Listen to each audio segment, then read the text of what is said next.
కర్రేగుట్టలు ఇక సేఫ్ కాదని మావోయిస్టులు నిర్ణయించుకున్నారా? అందుకే అక్కడి నుంచి మరో సేఫ్ జోన్ కి వెళ్లిపోయారా? ఆపరేషన్ కగార్ కర్రేగుట్టల వైపు కదలడంతో మావోయిస్టుల రూట్ మారిందా? కర్రేగుట్టల్లో దూసుకుపోయిన కేంద్ర బలగాలు అక్కడ బేస్ క్యాంపులు ఏర్పాటు చేయబోతున్నాయా? అక్కడ అసలు ఏం జరుగుతోంది? వాసి స్టోరీ. ఆపరేషన్ కగార్లో భాగంగా ముట్టించేందుకు కేంద్ర బలగాలు కొంతకాలంగా వరుస ఆపరేషన్లు నిర్వహిస్తున్నాయి. ఛత్తీస్గఢ్ అడవుల్లో గాలింపును తీవ్రతరం చేయడంతో తెలంగాణ సరిహద్దుల్లో ఉన్న కర్రెగుట్టలపైకి మావోయిస్టులు వచ్చినట్టు కేంద్ర బలగాలకు సమాచారం అందింది. దీంతో 9 రోజుల క్రితం కర్రెగుట్టలను కేంద్ర భద్రతా బలగాలు చుట్టుముట్టాయి. 3000 మందికి పైగా కేంద్ర బలగాలు కర్రెగుట్టల్లో ఆపరేషన్ మొదలుపెట్టాయి. 300-400 మంది వరకు మావోయిస్టులు ఉన్నట్టు కేంద్ర బలగాలు అంచనా వేశాయి. వేసవి కాలం కావడంతో కర్రెగుట్టలపైకి వెళ్లడం కేంద్ర బలగాలకు కత్తి మీద సాములా మారింది.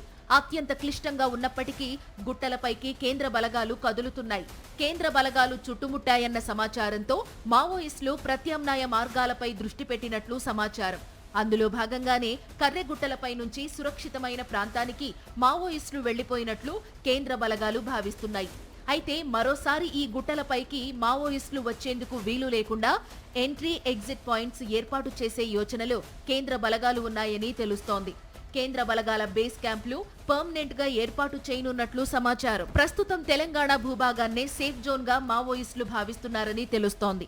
మావోయిస్టులతో చర్చించడానికి తెలంగాణ కాంగ్రెస్ సర్కార్ సానుకూలంగా ఉండడంతో ఈ రాష్ట్రంలో షెల్టర్ తీసుకోవడమే మంచిదని మావోయిస్టు పార్టీ అగ్రనేతలు నిర్ణయించుకున్నట్లు చెబుతున్నారు. మరి ఆపరేషన్ కగార్లో భాగంగా కేంద్ర బలగాలు ఎటువంటి వ్యూహంతో ముందుకు సాగుతాయన్నది చూడాలి.